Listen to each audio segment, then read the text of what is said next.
भूतिया पानीपुरी वाला। दिल्ली के पुराने इलाके में एक गली थी जिसे लोग काली गली कहते थे। दिन में वहां चहल पहल रहती थी, पर जैसे ही सूरज ढलता गली पर एक अजीब सा सन्नाटा छा जाता। रात में वहां एक पानीपुरी वाला आता था। उसका ठेला बहुत पुराना था, लकड़ी की तख्तियां जगह जगह से टूटी हुई, लेकिन सबसे अजीब चीज थी उस ठेले पर टंगी एक पुरानी लालटेन। उस लालटेन की लौ कभी बुझती नहीं थी। आंधी हो या बारिश, उसकी लौ हमेशा टिमटिमाती रहती। गली के लोग कहते थे, उस ठेले से पानीपुरी मत खाना, जो वहाँ खाता है उसका फिर कुछ पता नहीं चलता। रवि नाम का एक कॉलेज छात्र पास ही रहता था। उसे सड़क के ठेलों पर खाना बहुत पसंद था। एक दिन दोस्तों ने उसे चैलेंज दिया, अगर हिम्मत है तो काली गली में उस पानीपुरी वाले से खा कर दिखा। रवि ने सोचा, अरे ये सब अंधविश्वास है, कुछ नहीं होता। वह रात को काली गली पहुंचा। गली में धुंध छाई थी। ठेला अकेले खड़ा था और लालटेन की पीली रोशनी अंधेरे में डरावनी लग रही थी। पानीपुरी वाला अजीब सी मुस्कान के साथ बोला, आ जा बेटा, गर्मा गर्म पानीपुरी खा ले। रवि ने पहली पानीपुरी खाई तो उसका स्वाद बिल्कुल अलग था। खट्टा मीठा नहीं, बल्कि किसी जंग लगे लोहे जैसा। हर पानीपुरी खाते ही उसकी जीभ सुन्न होती जा रही थी। उसकी आंखों के सामने धुंध गहरी होने लगी। अचानक उसे लगा मानो ठेले से खून टपक रहा है। पानीपुरी वाला अब मुस्कुरा नहीं रहा था, बल्कि उसकी आंखें लाल अंगारों की तरह चमक रही थीं। रवि घबराकर घर भागा, लेकिन रात को उसे डरावने सपने आने लगे। सपनों में वही पानीपुरी वाला उसे बुलाता और लालटेन की लौ खून की तरह टपकती। रवि रात भर सो नहीं पाया। हर बार आंखें बंद करता तो वही ठेला, वही लालटेन और वही पानीपुरी वाला उसकी आंखों के सामने आ जाता। सुबह उठते ही उसने सोचा, शायद मैं वहम कर रहा हूँ। पर जैसे ही आईने में देखा, उसकी जीभ पर हल्का काला धब्बा था। वह घबरा गया। दोस्तों को बताया तो सब हंस पड़े। भूत प्रेत जैसी बातें मत कर यार, तू ज्यादा सोच रहा है। पर रवि जानता था कि यह सामान्य नहीं था। रवि ने पड़ोस के बुजुर्ग चौकीदार से उस पानीपुरी वाले के बारे में पूछा। चौकीदार ने गहरी सांस ली और धीमी आवाज में बोला, बेटा, वो इंसान नहीं है, उसकी आत्मा है। सालों पहले इसी गली में एक गरीब आदमी पानीपुरी बेचता था। कुछ गुंडों ने उससे जबरदस्ती पैसा मांगा। उसने इनकार किया तो उन्होंने उसके ठेले पर तेल डालकर आग लगा दी। वो बेचारा ठेले समेत जिंदा जल गया। तब से उसकी आत्मा इस गली में भटक रही है। रवि के पैरों तले जमीन खिसक गई। उसी रात रवि ने फिर से सपने में वही मंजर देखा। इस बार पानीपुरी वाला उसके सामने खड़ा था। उसकी आवाज गूंजी, मेरी पानीपुरी खाने वालों की आत्मा मेरे साथ रहती है, अब तू भी मेरा हिस्सा है। रवि चीख कर उठ बैठा। पसीने से उसका बदन भीग चुका था, लेकिन अब उसकी जीभ पर काले धब्बे बड़े हो चुके थे, मानो सड़न फैल रही हो। रवि ने निश्चय किया कि वह इस शाप का अंत करेगा। वह रात को फिर काली गली पहुंचा।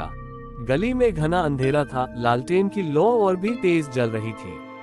पानीपुरी वाला मुस्कुरा रहा था, उसकी आंखों से खून की बूंदें टपक रही थी। रवि ने हिम्मत जुटाई और लालटेन को गिराकर तोड़ दिया।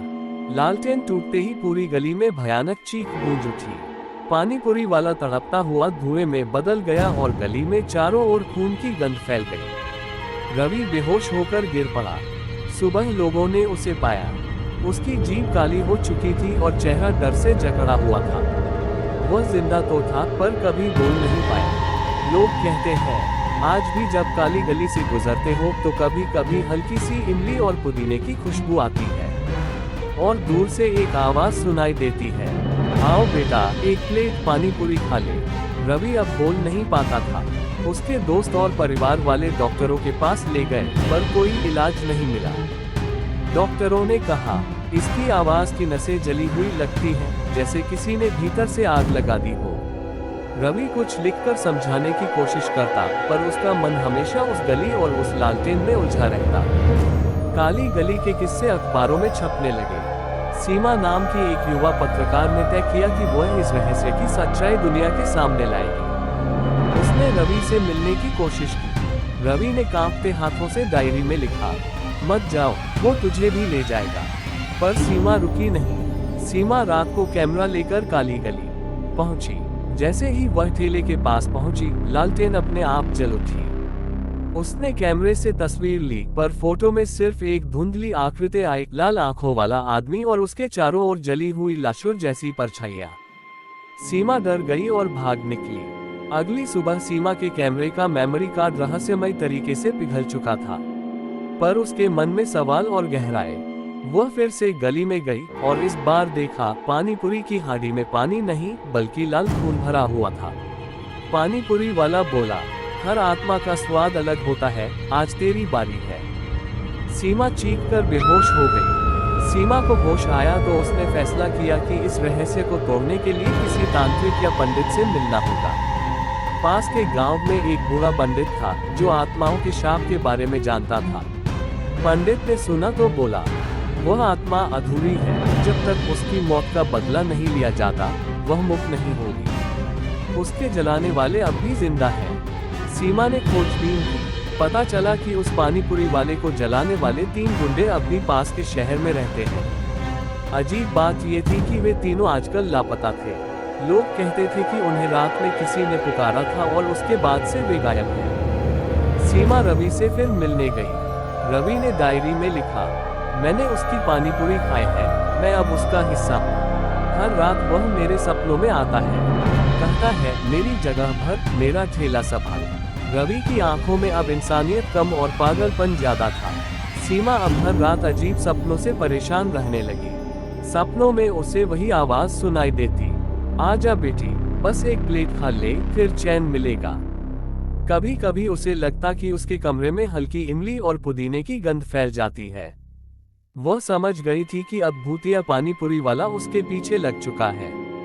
सीमा फिर पंडित के पास गई। पंडित ने कहा, उस आत्मा को मुक्त करने का सिर्फ एक ही तरीका है, उस लालटेन को गंगाजल से बुझाना होगा। लेकिन सावधान, लालटेन बुझाने से पहले वो आत्मा भयंकर रूप लेगी। अगर तेरे दिल में डर हुआ तो तू हमेशा के लिए उसी ठेले का हिस्सा बन जाएगी। सीमा गंगाजल की बोतल लेकर रात को काली गली पहुंची। जैसे ही वह ठेले के पास पहुंची, लालटेन खुद ब खुद तेज जल उठी।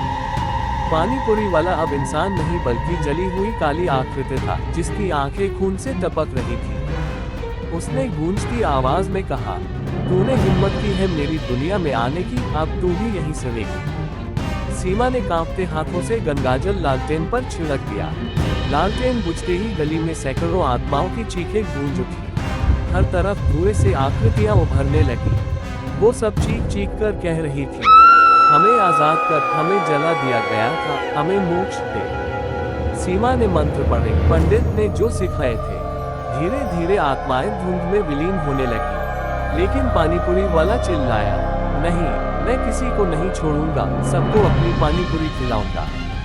गंगाजल की आखिरी बूंद जैसे ही लालटेन पर गिरी, लालटेन फट गई और गली पर भयानक सन्नाटा छा गया। पानीपुरी वाला जमीन पर गिरकर राख बन गया। सीमा ने राहत की सांस ली, पर जैसे ही वह गली से बाहर निकली, उसे अपने होठों पर अजीब स्वाद महसूस हुआ। उसने जीभ निकाली तो देखा, हल्का काला धब्बा बन चुका था और दूर से वही आवाज गूंजी, आओ, बस एक प्लेट और खा लो।